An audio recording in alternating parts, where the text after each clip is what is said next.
নমস্কার, আমি আজকে ১০২ নম্বর ওয়ার্ডে এসেছি।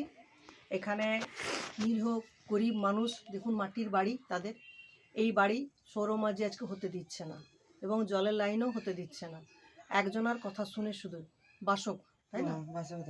বাসক দাস দাস বাসক দাসের কথা শুনে কেন যে আমি হতে দেবো না, এটা তো কোনো কথা নেই। সরকারের নিয়ম যেটা, যে সবাই সমস্ত কিছু কিন্তু ফেসিলিটি দিচ্ছে, সবই ফেসিলিটি দিচ্ছে, কিন্তু কেউ যে বলবে যে না আমার নিজস্ব সম্পত্তি আমার ওয়ার্ডটা আমি হতে দেবো না, এটা কোনো কথা নয় যে আমি হতে দেবো না। সরকার যখন সব ফেসিলিটি দিচ্ছে সবাইকে, সব জনগণকে দিচ্ছে, সবাই পাবে, তাহলে এরা কেন বঞ্চিত থাকবে?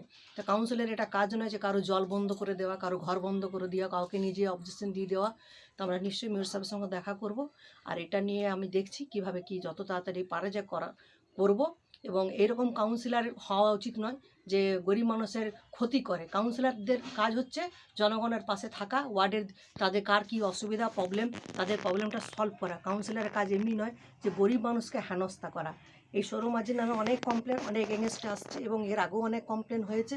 আমরা দেখছি যে বারে বারে শুধু সৌরমাঝি এরকমভাবে সবার সাথেই এরকম করছে, শুধু একজনের জন্য না।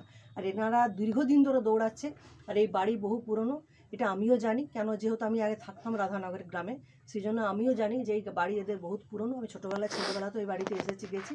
আমি জানি বাড়ি বহু পুরনো বাড়ি, এনাদেরকে হেনস্থা করা হচ্ছে। এনারা গরিব মানুষ, এরা দিন আনে দিন খায়, টাকার বলে, গায়ের বলে এবং ক্ষমতাটাকে দেখাচ্ছে।